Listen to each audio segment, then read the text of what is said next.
عرضنا الأمانة على السماوات والأرض والجبال فأبين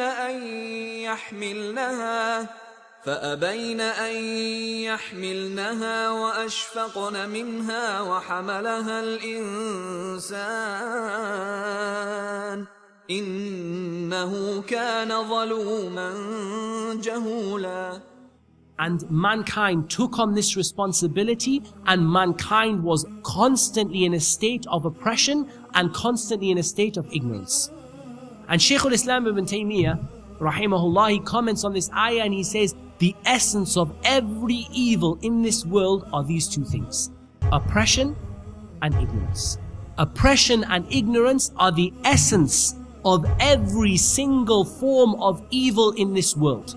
Every evil. You will not find an evil from the evils of this world except that it comes under one of these two things. It is either a form of oppression or a form of ignorance. And this is why in our prayer we seek refuge from the oppressive people, i.e. those people who know the truth, but they still go ahead and do the wrong, so they're oppressive, and those people who don't know it and so they are ignorant.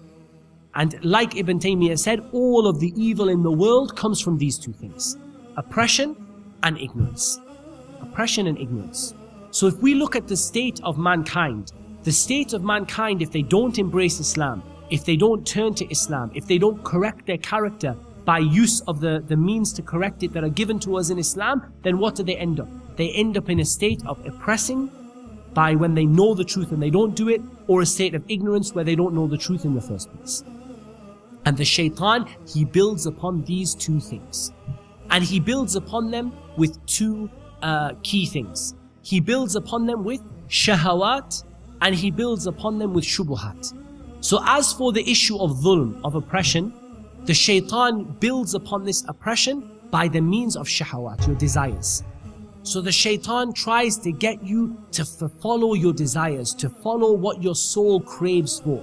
At the end of the day, how many of you, you find like your soul craves when you're lazy, you don't do anything, you don't want to go out and go to work, you just want to eat food, and you have your desires from relationships, men and women, and you have your desires from, the food that you eat, and you have desires from wealth and status and power. These kind of desires that can be at odds with Islam, that can be against Islam, the shaitan, he wants you to follow them, and this is the dhulm that the shaitan wants you to do to yourself, the oppression the shaitan wants you to do to yourself. And on the other side, on the side of ignorance, the shaitan, he has shubuhat.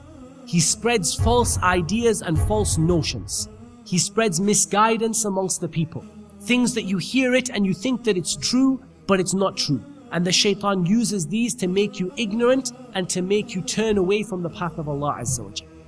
So how do we combat these two things? Because all of the traps of the shaitan, they come down to these two things. Either they come down to desires and oppression, or they come down to ignorance and misguidance. That's all of the traps of the shaitan come down to these two things. So what do we use to combat each one? As for the issue of desires and self-oppression, we combat this by patience in obedience to Allah and patience in avoiding sin. So we do our best to prohibit our souls from following those things that they crave that are haram. And that's why Allah Azza wa Jalla mentions, وَأَمَّا مَنْ خَافَ مَقَامَ رَبِّهِ وَنَهَى النَّفْسَ عَنِ الْهَوَى. As for the one who fears what is going, he fears standing before his Lord, and he forbids his soul from its desires. He forbids its soul from the haram that it wants. The nature of your soul that Allah created you with is that it wants to incline itself towards evil. إِنَّ النَّفْسَ لَأَمَّارَةٌ بِالسُّوءِ إِلَّا مَا رَحِمَ رَبِّي. The soul is constantly inclining, moving itself towards evil. You have to rope it in and pull it back. One of the mashayikh, he once said to me, the soul of a man is like a camel.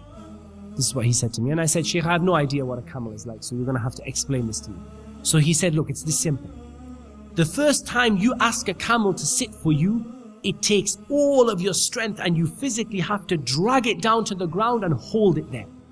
Once it's sat for you once, it'll sit for you anytime. And your soul is like this. So the first time you have to get your soul away from something that it craves. Let's say you're addicted to a kind of a drug, or you're addicted to something haram, or you're in a haram relationship and it's a kind of an addiction. Your soul is finding some kind of peace and your soul is finding some kind of happiness from it. The first time you pull yourself away from that, it's going to be hard. It's going to be like dragging the camel to the ground. It's very, very physically demanding. It's very hard. But once you've got your soul used to it, your soul will behave. Just like the camel will behave. A couple of times you have to drag it to the ground and then it'll behave itself. Your soul is the same. A few times you have to drag your soul to the ground and force it to obey you, and then after that, it will behave itself. So this is an example of how we combat desires and we combat self-oppression.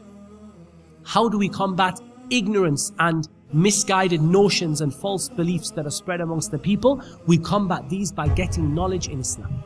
So we can summarize our method against the shaitan, against the traps of the shaitan, that we get knowledge and we act upon it and we call others to it, and we are patient as a result of what happens to us when we do so. We are patient in doing good deeds and patient in keeping away from evil deeds and patient upon what befalls us from the qadr and the qada of Allah subhanahu wa ta'ala when we do that. So this is our basic methodology against the traps of the shaitan.